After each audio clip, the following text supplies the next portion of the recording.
Good morning. नमस्कार। थोड़ा गीता पे चर्चा करते हैं आज अपन थोड़ी सी।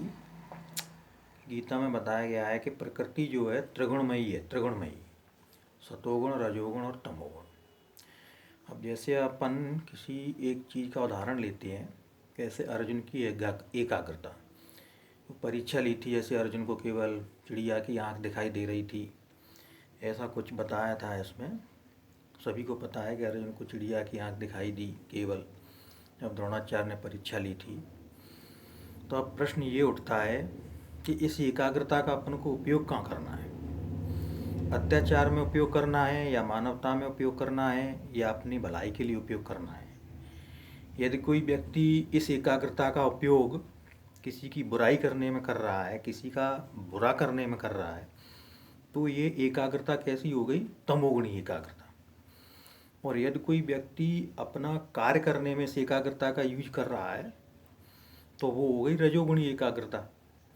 और यदि कोई व्यक्ति किसी का भला करने में, तपस्या करने में, ईश्वर का भजन करने में इस एकाग्रता का प्रयोग करे, तो इसको अपन कहेंगे सतोगुणी एकाग्रता।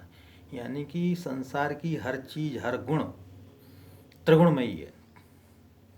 अब उसका महत्व तब है जब उसमें ये देखा जाए कि ये किस गुण की ओर अग्रसर है, किस डायरेक्शन में, सतोगुण, रजोगुण या तमोगुण में। ऐसे ही अपन एक दूसरा उदाहरण लेते हैं। अर्जुन के 12 नाम हैं, उनमें से अर्जुन का एक नाम है गुडाकेश। गुडाकेश का अर्थ होता है जिसको अपनी निद्रा पर विजय प्राप्त हो। अब इसके भी 3 रूप हो सकते हैं, है ना, सतोगुणी और रजोगुणी, तमोगुणी के रूप में। तगुगुणी निद्रा पर विजय, सतोगुणी निद्रा पर विजय, और रजोगुणी निद्रा पर विजय। यदि कोई व्यक्ति रात में चोरी करने के लिए, आतंकवादी गतिविधियां करने के लिए, अत्याचार करने के लिए अपनी नींद पर विजय प्राप्त करे बैठा है, उसकी ये जो शक्ति है नींद पर विजय प्राप्त करने की, उसका इसी रूप में यूज कर रहा है, तो ये हुआ एक तरह से तमोगुणी निद्रा पर विजय प्राप्त, है ना। और रजोगुणी प्रयोग क्या है इसका? रजोगुणी निद्रा पर, इस शक्ति का जो रजोगुणी रूप है वो क्या है? यदि कोई व्यक्ति अपना कार्य करने के लिए, ईमानदारी और मेहनत से अपना कार्य करने के लिए इस शक्ति का यूज करता है निद्रा पर विजय प्राप्त का, तो इसको अपन कहेंगे रजोगुणी निद्रा पर विजय प्राप्त है इसको, है ना।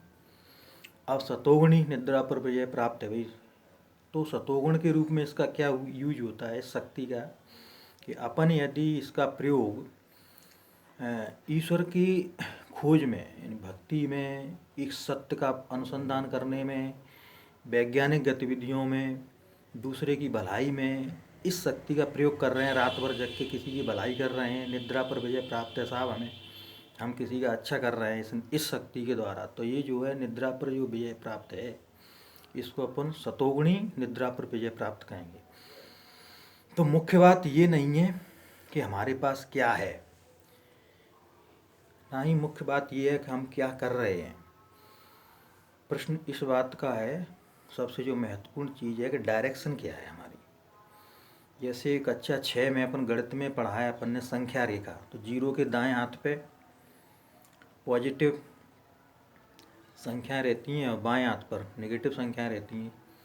तो -3 और +3, वैसे देखा जाए तो कोई अंतर नहीं है, दूर से देखो तो एक कम दिमाग रखने वाला व्यक्ति कहेगा कि ये दोनों संख्याएं समान हैं। ऐसा प्रश्न भी आया था एक बार, इन दोनों में कितना डिस्टेंस है, तो इन दोनों में डिस्टेंस 0 नहीं, इन दोनों में डिस्टेंस 6 का है, 6। -3 3 से 6 छोटी है, 0 से भी छोटी है ये, है ना। तो जिसके पास कुछ नहीं है वो 0 है, और जिसके पास गलत तरीके से कुछ भी है वो ऋणात्मक है, नेगेटिव, और जिसके पास सही तरीके से कुछ भी है वो है पॉजिटिव, धनात्मक। यानी कि यहाँ भी 3 चीज़ें हैं, गणित में भी 3 चीज़ें आ गई, 0, ऋणात्मक और धनात्मक। तो मूल बात यह है कि हमने जो कुछ भी प्राप्त किया वो कैसे प्राप्त किया, और जो कुछ भी हमारे पास है उसका हम प्रयोग कहाँ कर रहे हैं, है ना। यदि आप प्रयोग नहीं कर रहे हैं तो आप शून्य पर हैं, और यदि आप इसका दूसरे की नुकसान पहुंचाने के लिए, कष्ट देने के लिए इसका प्रयोग कर रहे हैं, तो आप नेगेटिव साइड में चल रहे हैं। यानी कि संख्या रेखा पर आप ऋणात्मक दिशा में चल रहे हैं आप, और इसका यदि आप सही प्रयोग कर रहे हैं तो आप धनात्मक दिशा में चल रहे हैं। यानी कि कुछ ना करने वाला व्यक्ति गलत करने वाले व्यक्ति से श्रेष्ठ होता है। एक भिखारी जो है गलत तरीके से सफलता प्राप्त करने वाले व्यक्ति से श्रेष्ठ है। यदि ऑप्शन दिया जाए तो उस भिखारी की तरफ झुकना बेहतर है ना। आज के लिए इतना ही। Good morning, happy new year, best of luck.